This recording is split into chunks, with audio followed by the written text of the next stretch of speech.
I stumbled across the photograph by accident while flipping through a box of old postcards in an antique shop. It showed a city, vast, blindingly white, marble colonnades and domes mirrored in still water. The caption read, "Chicago, 1893. My first thought was, photo montage. That city never existed in Chicago. I would have known. Anyone would have known. Buildings on that scale don't just vanish without a trace, but they did. 200 buildings, colonnades, domes, facades that look, in the photograph, indistinguishable from ancient Rome, were razed in 2 years and torn down 6 months after opening. 27 million people saw them. And almost no one today remembers they were ever there. And this isn't really a story about a fair. It's a story about an illusion, about how we were shown something enormous, told it was timeless. Then it was destroyed, before we could even understand what we'd been looking at. Here's what we're told, and on paper, it's hard to argue with the logic. In 1893, Chicago hosted the World's Columbian Exposition, celebrating 400 years since the discovery of America. The man credited with imagining and building it was architect Daniel Burnham, famous for the line that became his mantra. "Make no little plans. They have no magic to stir men's blood." 27 million visitors in 6 months, more than the population of the entire country at the time. On 630 acres of Jackson Park rose what contemporaries called the White City. 200 buildings in a unified neoclassical style, lit by electricity so bright that at night the whole place reflected in artificial canals like a glowing mirage. After the exposition closed, the buildings were handed over to the city. A few months later, most of them burned. The rest were demolished. The only major structure that survived, the Palace of Fine Arts, still stands in Jackson Park today as the Museum of Science and Industry. That's the official version. But the whole thing never sat right with me. A nation barely out of the Civil War could not, in 24 months, quarry, carve, and haul the sheer amount of marble those photographs seemed to show. And when I dug deeper, I learned it wasn't marble at all. It was a material called staff. Staff was invented by French theatrical set designers. It's a mixture of plaster, cement, and jute or hemp fibers for reinforcement. Basically, a 19th century plastic. It's light. It's cheap. It cures fast in any shape you want. And on a photograph, it's nearly indistinguishable from stone. The men with shovels on that construction site weren't stonemasons. They were molders. While one crew threw up rough wooden frames out of cheap pine, another stamped ancient bas reliefs, capitals, and cornices in molds, then literally nailed them onto boards. The imperial facade was held together with nails and rope.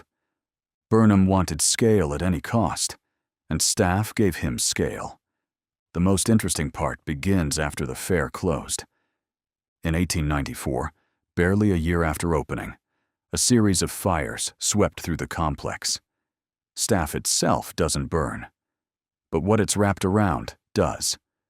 The wooden skeletons went up instantly. The hemp inside the walls fed thick black smoke. And where an ancient temple stood yesterday, the next morning, there were only charred wooden spikes jutting out of puddles of white rubble. And here's the detail that doesn't line up. The fires happened exactly when maintaining those buildings stopped making financial sense, when insurance payouts were already on the table and the land was needed back. Maybe it was coincidence. Or maybe it was a brilliant con pulled off in plain sight. And Chicago wasn't the only case. Paris, 1889. A colossal exposition complex, almost all of it gone, leaving only the Eiffel Tower, which the organizers originally planned to dismantle. Buffalo, 1901. 100 buildings, destroyed within a year. St. Louis, 1904. San Francisco, 1915. Same pattern. Each time, the same material, the same architectural language, record construction timelines, and near total destruction. The only pavilion that survives from each exposition is the one that was built permanently from the start, because it was meant to remain. Architectural historians give a practical explanation. Keeping these complexes running cost millions per year. The land belonged to parks or private owners, and insurance compensation was often more profitable than long-term operation. Fine. But then why create the illusion of eternity in the first place if you know it's going to burn in 6 months?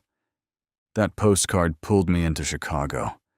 The one building that outlived everything, fires, demolition, a century and 3 decades, still stands in Jackson Park as the Museum of Science and Industry. And inside, it does not feel temporary. Columns climb 20 meters overhead. Stone staircases that haven't crumbled in more than 100 years. A placard says, built of staff, plaster, and hemp in 2 years. I look at the wall beside it and see brick. Not plaster over wood. Brick. The official explanation is that this pavilion was constructed permanently from the beginning because they intended to keep it. The rest truly were temporary. That's reasonable. That's logical. So the question isn't whether there was deception. There was, and the organizers knew it. The question is, why? Because the exposition wasn't just entertainment. It was a gigantic advertisement. America had just survived the Civil War and the chaos of Reconstruction. It needed to prove, to investors, to bankers, and to itself, that it had become a new superpower. Burnham gave the country a stage set for that message, and he did it in a way no one could forget. Make no little plans. They have no magic to stir men's blood.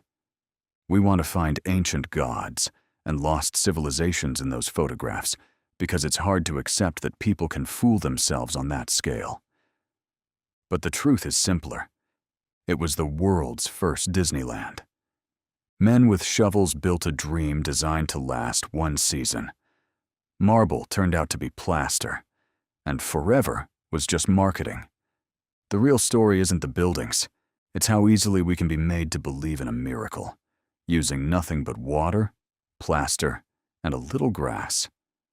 In the archives of the Chicago Public Library, there are thousands of personal diaries from visitors to the 1893 exposition. Most haven't been digitized and haven't been opened since the 1930s. People who went there describe it as the most magnificent thing they'd ever seen. They thought they were looking at something eternal. No one told them the expiration date on that eternity was 6 months. I'm not here to give answers, only a pattern, and once you see a pattern, you can't unsee it. The best way to hide something forever is to call it temporary.